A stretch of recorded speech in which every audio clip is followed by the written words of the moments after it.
Buddha often praised contentment. Contentment is linked to peace, to simplicity, and to the monastic life in general. But does that mean, if we're going to accept contentment, that we have to give up our aspirations to better our own lives? Is contentment a kind of passivity, a kind of making do with the way things are that doesn't help us advance in our own personal goals for personal betterment? In this video, we're going to explore what contentment means in early Buddhism, how it differs from apathy and passivity, and how practicing it can help us gain true freedom as we continue along the Buddhist path. First, I want to help define contentment for us, or describe what it means in early Buddhism. In early Buddhism, contentment, or santutti as the Pali word goes, is generally associated with the monastic life, a life involving very little. In monasticism, there were only a small number of what are known as requisites, things that one needed in order to become or be a monastic. One had to have robes, a bowl, alms food, shelter, medicine, and that was about it. In one early sutta, the Buddha is discussing the role of contentment about Kassapa, who was one of the foremost monastics when it came to this kind of monastic contentment or practice with little. The Buddha says, "Mendicants, Kassapa is content with any kind of robe, alms food, lodging, medicines, and so on, and praises such contentment. He doesn't try to get hold of a robe or whatever in an improper way. He doesn't get upset if he doesn't get a robe or bowl or whatever. And if he does get one, he uses it without being tied to it, uninfatuated, unattached, seeing the drawback and understanding the escape." That is, the monk Kassapa sees the drawbacks associated with getting attached to the sensory pleasures associated with these kinds of requisites, because attachment only leads to disappointment and then dukkha, or suffering. For example, if we're attached to our robe and it becomes soiled or torn, then we're going to be disappointed. Or if we are attached to our robe because we think it's very beautiful, and then the monk next to us happens to have an even more beautiful robe than our own, that can disappoint us as well, and we may feel resentment towards them.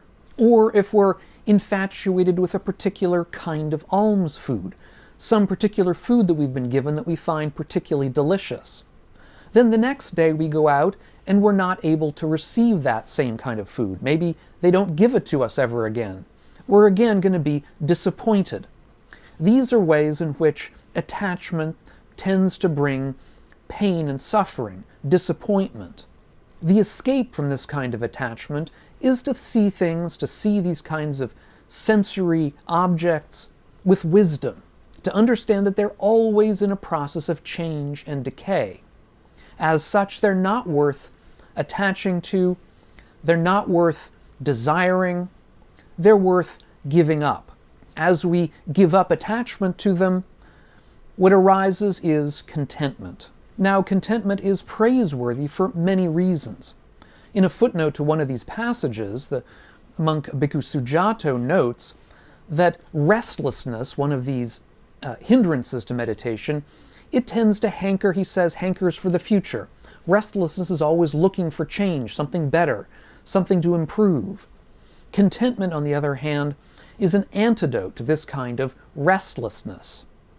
Also, contentment is a way to ground an ethical life, because as the Buddha says about Kassapa, he's not willing to do improper things to achieve such requisites, to achieve such sensory pleasures. That is to say, among other things, he's not willing to lie in order to get a better robe or to steal a better robe from somebody else. And of course, all of this is true in lay life just as it is in monastic life. By cultivating contentment, we're allowing ourselves or helping ourselves to live more ethical lives. Second, we should talk about some misunderstandings of contentment. Contentment is, I think, commonly misunderstood as a kind of resignation, as a kind of complacency, as a kind of stagnation in our practice. But it is, of course, none of those things. For the Buddha never taught passivity. What he taught was an active process that we might call contentment, but that is involved in right effort. This is a wise understanding of the way right effort should progress, what things are really important for us to pay attention to, as opposed to what things are not. This understanding of the difference between what's important and what's not important is a way of cultivating calm, because we're not always restless about things that don't need changing. For that reason, a practice of contentment is consistent with continued practice and progress towards personal betterment. Indeed, the Buddha warned his monastics not to remain content with their own skillful qualities, but to continue unrelentingly to make themselves better. As the monk Thanissaro Bhikkhu notes, the Buddha's teachings on contentment were in regard of material things, material aspects of life, these kind of things that are sense objects to us. He never argued that we should be content with our mental processes, with the way that our mind works. The Buddha's advice to his monastics was to be unrelenting in their efforts to uproot unskillful mental qualities. That said, there are many different paths to personal betterment. And for many of us, a practice of contentment with the way we are can be an effective antidote to our own self-hatred or self-dislike. And of course, this kind of strategy can lead to a paradox whereby we only find personal betterment insofar as we can come to contentment with the way that we actually are. We can only find personal contentment insofar as we're aware of the way we are and we let ourselves be. And indeed, we can witness this when we're involved in mindfulness meditation, whereby we're supposed to have a non-judgmental awareness of what's going on right here and right now. This kind of non-judgmental or content awareness allows us to see more clearly the ways in which our minds can behave both skillfully and unskillfully to various kinds of situations. Further, the Buddha's life as a teacher shows that we should not be content with the way the world is. The Buddha, after all, spent decades of his life attempting to help people around him through compassion to realize a way of life that was better, that involved less suffering. So the Buddha's message to us, I think, is to try to alleviate suffering around us as best we can. But in order to do that, it's important to separate out our craving from our skillful aspiration. Insofar as we crave certain outcomes, insofar as we crave for a world without suffering, we're only going to bring suffering on ourselves when our results don't meet up with our expectations, as will often or even always happen. So although our aspirations may themselves be beautiful, we should hold those aspirations lightly and not crave them. Third, I want to discuss a little bit about the relationship between contentment on the one hand and equanimity on the other. Equanimity is a very, very important state in Buddhism, in early Buddhism in particular. It occupies the final stage in many, many different maps of early Buddhist practice. Contentment allows us to build a firm foundation on which we can search for equanimity by making us less attached to the pleasant and unpleasant outcomes that come out of our attachment to sensual objects, such as in the case of monastics, robe, bowl, food, shelter, and so on. But of course, for the rest of us, for lay people, that number of things that we can become attached to is much greater. And insofar as we can cultivate a sense of contentment with our material requisites, we're going to find contentment, or I should say equanimity, much easier to achieve. Contentment involves cultivating a kind of satisfaction with our possessions and with our experiences in life, while equanimity involves searching for a place of unperturbability in the face of both pleasant and unpleasant experiences. Fourth, I want to touch on ways that we can cultivate a practice of contentment in daily life for lay people. After all, we're not monastics. First of all, I think it's really important to be aware of the ways in which the society in which we're part of cultivates discontent through advertising and through social media.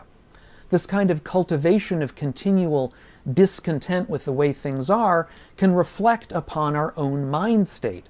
And so we can begin our practice simply by making ourselves aware of when, how, and why discontent tends to be cultivated within us in order to propagate us to purchase things and buy things and go places and spend money and all the rest.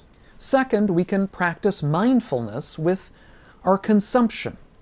We do need to buy things. We do need to get new things from time to time. Nothing is necessarily wrong with that, but I think it's important to go into a process of consumption, of buying, of acquiring things mindfully. Do we really need this? Is this really going to make our lives better in any important way? Or is this simply a trinket that we can do without? We can reflect on the character of the things that we're pursuing. Are they really good for us? Are they really good for the world? These are, of course, always going to be difficult and fraught kinds of comparisons, but I think they're important for us to consider always. Third, we can cultivate a practice of gratitude for what we already have. We can look around ourselves at the things that surround us and ask ourselves if we need anything more, if we're happy with the way things are. To see and celebrate each thing that we find around us that we like, instead of trying to find more and different. Can we find things around us right now that we can celebrate the ownership of, or the possession of, or at least celebrate the fact that these things are near us and around us? Fourth, very importantly, we can practice generosity. Practicing generosity is a practice of letting go of material things, giving away objects that we don't need or that other people might need more than we do, giving away money to organizations or people who can use them or need them, giving away our time, our energy, our interest in order to help other people. It can be extremely helpful to others simply to lend a hand, and that's a kind of generosity that tends to break down the greed that's involved in discontent. So contentment is not about complacency or about giving up our ambitions. It's about coming to a wise understanding of what's truly meaningful in our lives and what gives us true joy, as opposed to those fleeting things that really are not important. Fourth, in conclusion, I want to discuss how contentment is a kind of freedom. Contentment is not about becoming lazily resigned to the way things are. Instead, it's a wise understanding of what's truly important in our lives and what is not. It's about releasing ourselves from craving and needless kinds of dissatisfaction. In the Dhammapada, the Buddha famously said that contentment is the ultimate wealth. When practiced skillfully, contentment can help lead us to true freedom.